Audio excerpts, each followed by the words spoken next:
আসসালামু আলাইকুম ওয়া রাহমাতুল্লাহি ওয়া বারাকাতুহু ইন্নাল হামদালিল্লাহ ওয়াসসালাতু ওয়াসসালামু আলা মুহাম্মাদিনিল মুস্তাফা ওয়া আলা আলিহি ওয়া আসহাবিহিল মুজতাবা আম্মা বা'দ। প্রিয় দর্শক শ্রোতা, আশা করছি আল্লাহ সুবহানাহু ওয়া তাআলার অশেষ দয়ায় সকলেই ভালো আছেন এবং আশা করছি ঈদ অত্যন্ত আনন্দের সহিত কাটিয়েছেন আলহামদুলিল্লাহ। দোয়া করি সেই মানুষদের জন্য যেই মানুষেরা অসুস্থ আছেন, হাসপাতালে ভর্তি আছেন, আল্লাহ রাব্বুল আলামিন তাদেরকে দ্রুত সুস্থতা দান করুক, আল্লাহুম্মা আমিন। আপনাদেরকে স্বাগত জানাচ্ছি এটি নিউজের জুমাবারের বিশেষ আয়োজন ইসলাম কি বলে। অনুষ্ঠানটি নিবেদন করছে online foundation school and college. প্রিয় দর্শক, আজকে আমরা গুরুত্বপূর্ণ একটি বিষয়ে আপনাদের কাছে গুরুত্বপূর্ণ কিছু মেসেজ উপহার দেওয়ার চেষ্টা করব। আর আমাদের এই চমৎকার আয়োজনে আলোচনা করবার জন্য এসেছেন একজন বিজ্ঞ স্কলার। চলুন শুরুতেই তার সঙ্গে আমরা পরিচিত হয়ে নেই। বিজ্ঞ স্কলার হিসেবে আমাদের আমন্ত্রণের সাড়া দিয়ে আমাদের এই চমৎকার আয়োজনকে আরও আলোকোজ্জ্বল করেছেন দেশের তরুণ স্কলার, জননন্দিত স্কলার, মসজিদুল জুমা কমপ্লেক্স পল্লবী ঢাকার সম্মানিত খতিব ফদিলাতুল শেখ আব্দুল হাই মোহাম্মদ সাইফুল্লাহ। আসসালামু আলাইকুম ওয়া রাহমাতুল্লাহ। ওয়ালাইকুম আসসালাম ওয়া রাহমাতুল্লাহ। শেখ, কেমন আছেন? আলহামদুলিল্লাহ। আপনাকে এটি নিউজের এই আয়োজনে স্বাগত জানাচ্ছি। শুকরান। প্রিয় দর্শক, আজকে আমরা যে বিষয়ে আলোচনা শুনবো আমাদের প্রিয় স্কলারের কাছ থেকে, তা হলো শাওয়াল মাসের ফজিলত। রমাদান শেষ হলো, শাওয়াল মাস আসলো। এই মাসে আমাদের করণীয় কি বর্জনীয় এবং কোন কোন কাজগুলো করে ফেলা উচিত, এ বিষয়ে আজকে আমরা আলোচনা শুনবো। শেখ, শুরুতেই আপনার মাধ্যমে আমাদের দর্শকদেরকে আমরা জানাতে চাই, রমাদান শেষ হলো, আমরা নতুন একটি মাসে উপনীত হলাম। এই শাওয়াল মাসে আমাদের করণীয় কি? জি, বিসমিল্লাহ, আলহামদুলিল্লাহ, আসসালাতু ওয়াসসালামু আলা রাসূলিল্লাহি ওয়া বা'দ। আসলে শাওয়াল মাস যখন আমাদের সামনে আসে, শাওয়ালের প্রধান যে করণীয় আমাদের জন্য, রাসূলুল্লাহ সাল্লাল্লাহু আলাইহি ওয়াসাল্লাম সেটা আমাদেরকে বলেছেন।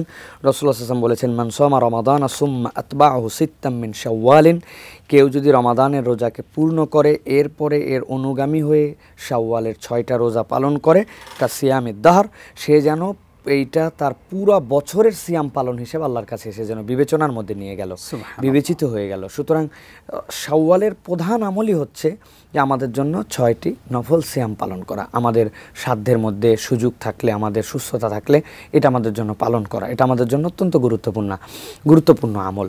দ্বিতীয় হচ্ছে, শাওয়াল আমাদের জন্য গুরুত্বপূর্ণ এই দিক দিয়ে যে আল্লাহ রাব্বুল আলামিন আমাদের জন্য যে তাকওয়ার মাস দিলেন, তাকওয়ার মাসের পরে আমাদের জন্য শাওয়াল, জিলকদ, জিলহজ। আমরা অনেক সময় জানি যে হজের মাস হচ্ছে একটা, এটা আমাদের একটা ভুল ধারণা।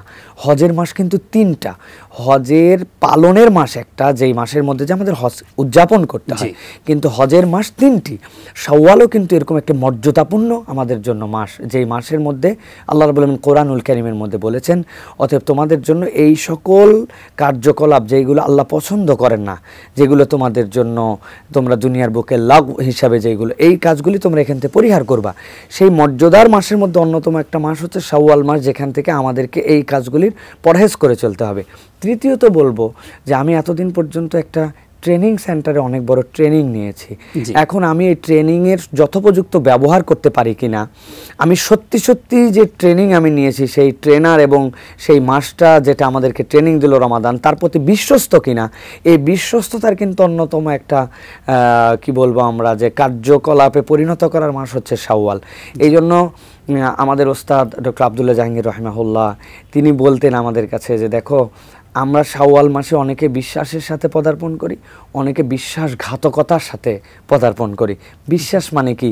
আপনি রমাদানটাকে যেভাবে আপনার লাইফ স্টাইলে নিয়ে আসছিলেন, আপনি যেভাবে আল্লাহকে ভয় করে পানাহার ত্যাগ করেছেন, আপনার সুযোগ থাকার পরেও আপনি খান নাই, ক্ষুধার্ত হওয়ার পরে আপনার গলা শুকিয়ে যাওয়ার পরে, তো এখন আপনি যদি বিশ্বাসে এইগুলো নিয়ে ফেলেন যে আল্লাহ সব ক্ষেত্রেই তাহলে আমাকে দেখেন, তাহলে আপনার শাওয়ালে আপনি বিশ্বাসের সাথে গেলেন। আর যেই মানুষটা শাওয়ালে আসার সাথে সাথেই আগে ছিল রমাদানে নামাজি, এখন হয়ে গেল বেনামাজি, আগে ছিল সভ্য মানুষ, এখন হয়ে গেল অসভ্য, তাহলে আমি তো বিশ্বাসঘাতকতার সাথে যাচ্ছি। তো আমি 3টা দিকের কথা বললাম। 1 নম্বর, আমরা শাওয়ালের সিয়াম পালন করব। 2 নম্বর, শাওয়ালকে গুরুত্বপূর্ণ হজের মাসের একটা মাস হিসেবে মর্যাদাবান মাস, এটার মর্যাদা রক্ষা করব। 3 নম্বর, বিশ্বাসের সাথে শাওয়াল কাটায় আল্লাহকে দেখাবো যে আমি আপনার বিশ্বাসঘাতক বান্দা নই। অত্যন্ত চমৎকার করে আপনি বললেন উস্তাদ। আপনার মানে আলোচনা থেকে আমরা আমাদের দর্শকদেরকে আরও একটা প্রশ্নের জবাব দিতে চাই, সেটা হলো শাওয়ালের 6টি রোজা রাখার কথা আপনি আমাদেরকে বললেন, এটা কি একসাথেই রাখতে হবে নাকি ভেঙে ভেঙেও আমি রাখতে পারবো? যে এই শাওয়ালের সিয়াম যেটা, এটা পুরা মাস। রাসূলুল্লাহ সাল্লাল্লাহু আলাইহি সাল্লাম বলে দিয়েছেন যে শাওয়ালকে উল্লেখ করেছেন আতবাহু, মানে এর পরেই, রমাদানের পরেই রাসূলুল্লাহ বুঝিয়েছেন যে এর পরের মাসটাই শাওয়াল মাস। সুতরাং কেউ যদি মনে করেন ধারাবাহিক 6টা সিয়াম পালন করতে পারেন, কেউ যদি মনে করেন তার সময় সাপেক্ষে তিনি যেভাবে রাখবেন, কিন্তু পুরো শাওয়ালের যে 29 দিনের যে চাঁদের মধ্যে আমরা যদি এই সিয়াম পালন করি, ইনশাআল্লাহ আমাদের শাওয়ালের সিয়াম পালনের সওয়াব পেয়ে যাব ইনশাআল্লাহ। ইনশাআল্লাহ আশা করছি আমাদের যত দর্শক এই মুহূর্তে দেখছেন, আপনারাও শাওয়াল মাসে 6টি রোজা রাখার চেষ্টা করবেন। আমাদের প্রিয় স্কলার বললেন এই 6টি রোজা যদি আমরা রাখতে পারি, যেন আমরা পুরো বছরই রোজা রাখলাম। সুবহানাল্লাহ। উস্তাজ, আপনি আমাদেরকে জানাবেন যে আমাদের মাহে রমাদানে আমাদের অনেক মা বোনদের অনেকগুলো রোজা ভাঙতি পড়েছে, তো সেই রোজাগুলো আপনি তো শাওয়ালের রোজা আমাদেরকে রাখতে বললেন, শাওয়ালের রোজা আমাদের মা বোনেরা কি আগে রাখবেন নাকি ভাঙতি রোজাগুলো আগে রাখবেন? জি আলহামদুলিল্লাহ, এটি আমাদের অনেক একটি মানে প্রচলিত জিজ্ঞাসা। এই জিজ্ঞাসা আমাদের স্কলাররা চমৎকার করে এই বিষয়ে সমাধান দিয়েছেন। দুটি বিষয় আপনাকে মনে রাখতে হবে। হাদিসের আলোকে সালাফদের অনেকে বলছেন যে রাসূলুল্লাহ সাল্লাল্লাহু আলাইহি ওয়াসাল্লাম বলেছেন যে রমাদানের রোজা পূর্ণ করলো, সুম্মা আতবাহু, এরপরে সে অনুগামী হলো। এই যে রমাদানের রোজা পূর্ণ করা, এটাকে ব্যাখ্যার মধ্যে কেউ নিয়ে বলেছেন যে যেহেতু সিয়ামে রমাদান তার কিছু ভাঙতি আছে, তাহলে তো তার রমাদানের সিয়াম পূর্ণ হয় নাই, হয়তোবা অনধিক 10-এর উপরে গেলে তার জন্য তো সেটি তখন ইস্তেহাজার মাসালা, সেই ক্ষেত্রে তার ওটা ভাঙতি রোজাই হবে না। তো অনধিক 10 এইটি আগে পালন করে তারপরে তিনি শাওয়ালের সিয়াম পালন করবেন। কিন্তু বাকি স্কলাররা বলেছেন যে রাসূলুল্লাহ সাল্লাল্লাহু আলাইহি ওয়াসাল্লাম মূলত এখানে এইভাবে এটাকে খাস করেন নাই, কেননা শাওয়ালের সিয়াম কেবল শাওয়াল মাসেই রাখা যায়। শাওয়ালের সিয়ামকে আপনি করতে পারি নাই বলে আপনি জিলকদ বা জিলহজে নিয়ে যেতে পারবেন না, যেহেতু এটাকে শাওয়াল উল্লেখ করে দিয়েছেন। কিন্তু রমাদানের যে ভাঙতি রোজা, এটা আপনি পরবর্তী রমাদানের আগে আপনি পূরণ করে নিতে পারেন। হযরত আয়েশা সিদ্দিকা রাদিয়াল্লাহু তাআলা থেকে এরকম বর্ণনা এসেছে যে তিনি রজব মাসেও তিনি তার ভাঙতি রোজা পূরণ করেছেন। তাহলে তিনি নিশ্চয় জানতেন যে শাওয়ালের সিয়াম তাকে পালন করতে হয়। শাবান মাসেও করেছেন। জি, শাবান মাসেও করেছেন। জি সরি, কারেকশন করে দিন, ধন্যবাদ। তো আমাদের এই জন্য আমরা বলবো যে আমাদের মা বোনেরা যদি তার এরকম মনে হয় যে সিয়াম পালন করলেন রমাদানের, এরপরে তার ভাঙতি রোজা পালন করার পরে শাওয়ালের রোজার জন্য তার পেরেশানি তৈরি হয়ে যাবে, তাহলে তিনি শাওয়ালের রোজাটা আদায় করে নেবেন, যেহেতু শাওয়ালের রোজা অন্য মাসে পূর্ণ করা যায় না। তাহলে আমাদের দুই দিকেরই অপরচুনিটিস আছে। কেউ যদি মনে করেন আলহামদুলিল্লাহ আমার 4-5টা রোজা গিয়েছিল, তা আমি শাওয়ালের মধ্যে আগে আমার ফরজ রোজাগুলো পালন করি নি, তারপরে পালন করি। আবার কেউ যদি মনে করেন না আমার ফরজ রোজা পরেও পালন করতে পারবো, কিন্তু শাওয়ালের রোজা আমার যদি মিস হয়ে যায়, তিনি আদায় করে ফেলতে পারেন। তবে আমরা জেনারেলি বলবো শাওয়ালের সিয়াম যেহেতু অন্য মাসে পালন করা যায় না, সেই হিসেবে আপনি শাওয়ালের রোজাটার গুরুত্ব দিয়ে পূরণ করে ফেলেন, আর ফরজ রোজা আপনাকে আদায় করতে হবে। সাথে একটা কথা শুধু বলে রাখবো, আমাদের মা বোনের অনেকে নফল রোজা করার ক্ষেত্রে উৎসাহের কোনো শেষ নাই, কিন্তু তার জীবনে যে কত ফরজ রোজা আছে, প্রিয় বোন প্রিয় মা আপনাদেরকে বলবো, আপনি যদি পুরো জীবন সিয়াম পালন করেন নফল, কিন্তু আপনার যদি একটা ফরজ সিয়াম নষ্ট হয়, আপনি পুরো জীবনের ফরজ রোজা, পুরো জীবনের নফল দিয়ে আপনি একটা ইকুইভ্যালেন্ট করতে পারবেন না আপনার ফরজ রোজাকে। সুতরাং আপনি ফরজ রোজাগুলো আগে পালন করার জন্য চেষ্টা করেন, এরপর আল্লাহ রাব্বুল আলামিন যদি তৌফিক দেয় নফল রোজা পালন করবেন ইনশাআল্লাহ। ইনশাআল্লাহ। উস্তাদ, আসবো আপনার কাছে আবারও ইনশাআল্লাহ ছোট্ট একটি বিরতির পর। প্রিয় দর্শক, আপনারা দেখছেন আপনাদের প্রিয় আয়োজন এটি নিউজের জুমাবারের বিশেষ আয়োজন ইসলাম কি বলে। অনুষ্ঠানের এই পর্যায়ে ছোট্ট একটি বিরতির সময় হলো, থাকুন আলোকিত আয়োজনের সঙ্গেই।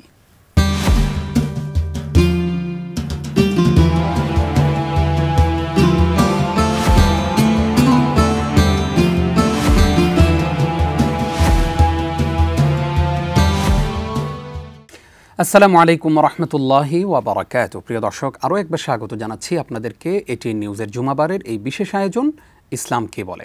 অনুষ্ঠানটি নিবেদন করছে online foundation school and college.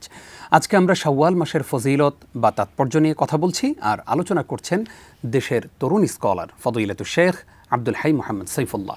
উস্তাজ, আপনাকে আরও একবার স্বাগত জানাচ্ছি। আপনার কাছ থেকে বিরতির পূর্বে আমরা গুরুত্বপূর্ণ তথ্যবহুল আলোচনা শুনছিলাম আলহামদুলিল্লাহ।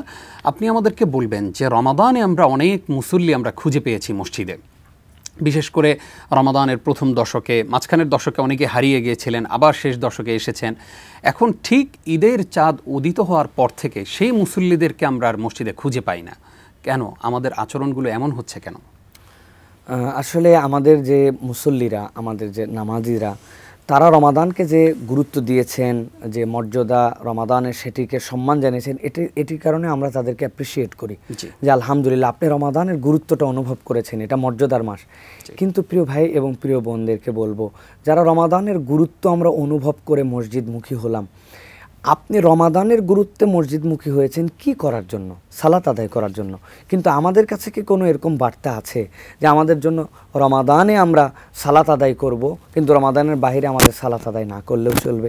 সালাত তো একজন মানুষের জন্য ওই রকম ফরজ যেটি তার ওই 10 বছর বয়স থেকে শুরু হয়েছে, যতক্ষণ পর্যন্ত হুঁশ জ্ঞান আছে আর মৃত্যু হয় নাই ততক্ষণ পর্যন্ত তার প্রতি সালাত ফরজ। তাহলে আমরা কি এরকম বলতে পারি যে আমরা আল্লাহর সাথে চালাকি করলাম? আল্লাহর সাথে চালাকি মানে কি? আল্লাহ রাব্বুল আলামিন নাউযুবিল্লাহি মিন যালিক, তিনি বুঝেন নাই, তিনি রমজান মাসে আমাদেরকে আমরা হাজির হয়ে গেলাম, আমাদেরকে অজস্র সওয়াব আল্লাহ রাব্বুল আলামিন আমাদেরকে দিয়ে দিলেন, এত পরিমাণ কামাই করে নিলাম যে বাকি 11 মাস আমাদের জন্য আর কিছু লাগবে না। বিষয়টি এরকম যদি হয় তাহলে আমরা তো মুনাফিকের জিন্দেগিতে রূপান্তর করছি। এই জন্য আমরা বলবো রমাদান তো আমাদেরকে প্র্যাকটিস করার জন্য এসেছিল, এখন বাকি মাসগুলি তো আমাদের জন্য এই ট্রেনিংকে ফলাও করে আল্লাহ রাব্বুল আলামিনকে দেখানোর মাস। এখন আমরা যদি ট্রেনিংকেই আমাদের একমাত্র মাস নাই আর বাকি কাজ যদি আমরা বাদ দিই, আল্লাহ রাব্বুল আলামিনের কাছে আমরা কিভাবে দাঁড়াবো, কিভাবে আমরা হিসাব দেবো? আফসোস নিজাম ভাই যে ঈদের দিন পর্যন্ত যেতে হয় নাই, যে রাতটা ঈদের আগের রাত, এই রাত্রের মসজিদ দেখলে আপনার কান্নায় বুক ভেসে যাবে আপনার। ফজরে যে মুসল্লি আমরা অন্যদিন দেখেছি, সাহারি করার পরে মানুষজন এসেছিলেন, সেই দিন ইমাম মুয়াজ্জিন আর 5 জন মুসল্লি ফজরের নামাজের সময় আপনাকে বিস্মিত হয়ে যাবে। আল্লাহর ফেরেশতারা পর্যন্ত ঘাবড়ায় যাওয়ার কথা, কেননা প্রত্যেক দিন 2 বার ফেরেশতা আসেন না তার আমলনামা নেওয়ার জন্য। একবার আসে আসরের নামাজের পরে, আরেকবার আসে ওই রাত্রে, যে রাত্রে মানুষজন ওঠার পরে এরপরে ফজরের নামাজে। এই ফেরেশতারা দেখে গেছে যে শেষ দিনের আসর পর্যন্ত সুবহানাল্লাহ মুসল্লি, আর ফজরে দেখে আমল নামার সেই মুসল্লি মসজিদে নাই। কীরকম আল্লাহর সামনে আমরা প্রতারক হিসাবে উপস্থাপিত হচ্ছে। এই জন্য আমরা বলবো আমাদের বোধের জায়গাটা আমরা জাগ্রত করি। কত ক্ষেত্রে আমরা বিবেক জাগ্রত করলাম, কিন্তু এই জায়গায় আমাদের বিবেক যেন মরে গেছে। এই ওয়াজ জানে না কে, কিন্তু পালন করি না কেউ আমরা। আল্লাহ আমাদেরকে বোঝার তৌফিক দান করেন। আল্লাহুম্মা আমিন। প্রিয় দর্শক, সতর্কতামূলক কিছু নাসিহা আমরা শুনলাম। আসুন না জীবনটাকে পরিশুদ্ধ করি, পরিবর্তন করি। এভাবে আর কত? জীবন তো শেষ হচ্ছে। আমরা জানি যে বরফের একটি চাকা যখন ফ্রিজ থেকে বের করা হয়, সেটা কিন্তু আস্তে আস্তে গলতে শুরু করে এবং এক পর্যায়ে শেষ হয়ে যায়। আমাদের জীবনটাও ঠিক সেরকমই। আমাদের জীবনটা একটি বরফের চাকার ন্যায় আস্তে আস্তে গলতে শুরু করেছে। সেই জন্ম হওয়ার পর থেকেই একদিন আমরা গলে নিঃশেষ হয়ে যাব। আসুন জীবনকে পরিশুদ্ধ করি, পরিবর্তন করি। আল্লাহ আমাদেরকে সে তৌফিক দান করুক, আমিন। উস্তাজ, আমাদেরকে অনেকেই প্রশ্ন করেন। একজন জানতে চেয়েছেন যে আমি যখনই, আমাদের এক বোন জানতে চেয়েছে, যখনই আমি সিয়াম পালন করি তখনই আমার স্বামী তার অধিকার আদায়ের জন্য আমার কাছে দাবি করেন, তো সেক্ষেত্রে আমার আসলে করণীয় কি? জি, মূলত বোনের যে জিজ্ঞাসা সেটি নফল সিয়ামের ক্ষেত্রে। নফল সিয়ামের ক্ষেত্রে হাদিসের মধ্যে রাসূল সাল্লাল্লাহু আলাইহি ওয়াসাল্লাম থেকেও বর্ণনা এসেছে যে যখন নফল সিয়াম পালন করবে তখন স্বামীর কাছ থেকে তার অনুমতি নিয়ে নেওয়া উচিত, যে তিনি জানাবেন তার স্বামীকে যে আমি এই তারিখের নফল সিয়ামটা পালন করতে চাচ্ছি, আপনার কোনো বক্তব্য আছে কি না। তিনি যদি বলেন না কোনো সমস্যা নাই, অথবা তিনি যদি কোনো কারণ দেখান তার কাছে যৌক্তিক, যে তার শারীরিক প্রয়োজন আছে বা অন্য কোনো প্রয়োজন আছে, তাহলে তিনি বলবেন। এটা হচ্ছে একটা ভালোবাসার সম্পর্কের বিষয়। কিন্তু স্বামী যদি, আমি বলবো, মানে চতুর হন, অথবা তিনি যদি এমন প্রতারক স্বভাবের হন যে স্ত্রী সিয়াম পালন করেছেন কিন্তু আপনি আসলে তার কাছে কি ডিমান্ড করছেন, আপনার ডিমান্ডটাই হচ্ছে তার ইবাদতকে বিনষ্ট করা, তাহলে আল্লাহর কাছে আপনি একজন প্রতারক, ঘৃণ্য প্রতারক হিসাবে আপনি পরিগণিত হবেন। আর বোনকে বলবো, নফল সিয়াম আপনি তরক করতে পারেন। যদি আপনার স্বামী এরকম অত্যাচারী হন তাহলে আপনি এটা ছেড়ে দিতে পারেন। আল্লাহ রাব্বুল আলামিনের কাছে আপনাকে এর জন্য কোনো জবাবদিহি করতে হবে না, আপনি এটা ছেড়ে দিতে পারেন। তবে অনেক স্কলার আবার এটা বলেছেন, যদি কোনো নফল, যেরকম 2 রাকাত সালাত আমার জন্য নফল ছিল, কিন্তু আমি যখন তাকবীরে তাহরিমা পড়েছি, আমি যখন সিয়াম পালন করা শুরু করে দিয়েছি, তখন এটা আমার জন্য উজুব হয়ে যায়। তার পরবর্তীতে এটাকে আমাকে কিন্তু কাজা হিসেবে আদায় করে নেওয়ার জন্য চেষ্টা করতে হবে। তা আমি বলবো প্রথমে যে খুব নগণ্য সংখ্যায় হয়তো এরকম স্বামী থাকতে পারেন, তবে তিনি যদি এরকম জুলুম করেন আপনি ছেড়ে দিবেন, আপনি আপনার নিয়ম নফল সিয়ামকে ভঙ্গ করে দিবেন, ভঙ্গ করে আপনি তার সাথে আপনার যে দাম্পত্য সেই সম্পর্কটুকুকে আপনি সুন্দর রাখবেন। আর আল্লাহ রাব্বুল আমিনের হক যেটা, আল্লাহ রাব্বুল আমিন নিশ্চয়ই আপনাকে ক্ষমা করবেন। আশা করি আমি কিছু কথাবার্তা একটু হিডেন রেখে বলার চেষ্টা করেছি, তিনি উত্তর পেয়েছেন। আশা করছি আমাদের বোন উত্তর পেয়েছেন। জাযাকাল্লাহ খাইর উস্তাজ। আমাদের কাছে অনেকেই জানতে চান যে আমরা সন্তানদেরকে মানুষ করার চেষ্টা করি, কিন্তু সন্তানরা দিন দিন বিগড়ে যাচ্ছে, নষ্ট হয়ে যাচ্ছে, এবং সন্তানরা বাবা মায়ের কথা শুনছে না। সন্তানরা বাবা মায়ের কাছে এমন কিছু ডিমান্ড করছে, বাবা মা সেই ডিমান্ড ফুলফিল করতে পারছেন না। এক্ষেত্রে আসলে আদর্শ সন্তান গড়তে হলে আমাদের করণীয় কি? আসলে এটি তো অনেক বড় অ্যাঙ্গেলের প্রশ্ন। জি, আমি 3টা দিকের কথা একদম সংক্ষিপ্তভাবে বলবো। 1 নম্বর, তারবিয়ার ক্ষেত্রে যখন তারবিয়া দেওয়ার কথা আপনি সেই সময়টুকু কাজে লাগান। বাপ মা সবসময় বলে আমার কথা শুনছে না, কিন্তু আল্লাহর কথা বাপ মা শোনে নাই এক সময়, রাসূলুল্লাহ সাল্লাল্লাহু আলাইহি ওয়াসাল্লামের কথা এক সময় শোনে, তো আপনার এফেক্ট আসবে না? আমরা দুনিয়ার কারণেই তো জানি প্রত্যেক ক্রিয়ার বিপরীত প্রতিক্রিয়া আছে, আমরা বলছি আপনার ক্রিয়ার প্রতিক্রিয়া তো এটা। আপনি আল্লাহ এবং রাসূলের কথা শুনেন না, আপনার সন্তান এখন কথা শুনছে না। আল্লাহ এবং আল্লাহ রসুল আপনার জন্য তারবিয়ার দায়িত্ব দিয়েছিলেন। সালাতের বয়স কয়টা, আদেশের বয়স কত, শাসনের বয়স কত।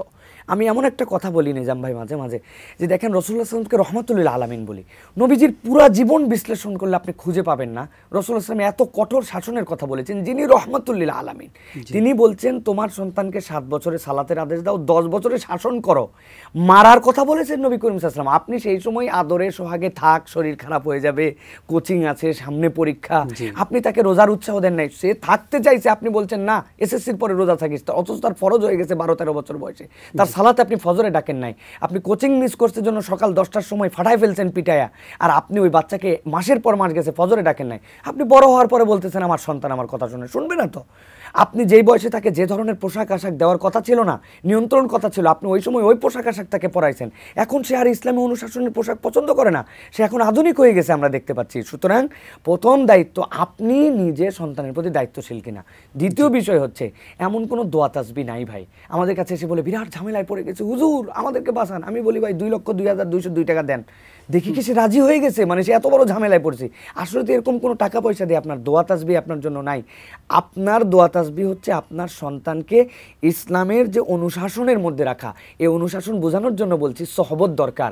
এমন ছেলেপেলের সাথে মিশাইছেন, এমন প্রতিষ্ঠানে পড়িয়েছেন, এমন সংস্রবে সে তার সময় পার করছে, এখন আপনার কথা তো শুনবেই না। সে দেখছে তার পরিবেশটা অভদ্র, যারা তার সাথে ঘুরে তার সবগুলা, তাদের চুলের ছাঁট, তাদের পোশাক আশাক, তাদের চলাফেরা, এগুলো সব উগ্রতার মধ্যে ছিল।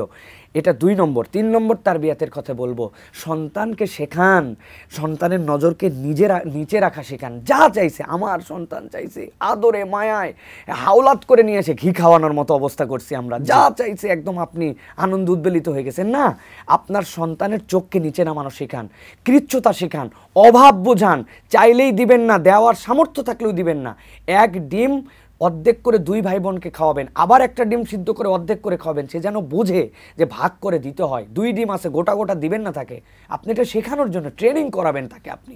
এই যে তারবিয়া, এটা পিতামাতা যদি না বোঝে শেষ বয়সে কান্নাকাটি আমরা সকলেই করব। এই জন্য বলবো আগে পিতামাতার কি দায়িত্ব এটা আমরা নিজেদের জীবনে অনুভব করার চেষ্টা করি, আর সন্তানের চোখ নিচের দিকে রাখানোর চেষ্টা করি। আপনার সন্তান এত চাই, আপনি তাকে ফকির মিসকিনের কাছে নিয়ে যান, যাওয়ার পরে দেখান যে এই যে লোকটা ভিক্ষা করতেছে, তোমার কি এমন কি যোগ্যতা আছে যে তোমার হাতটা এরকম করানো হয় নাই, তুমি যে উপর থেকে দিচ্ছ।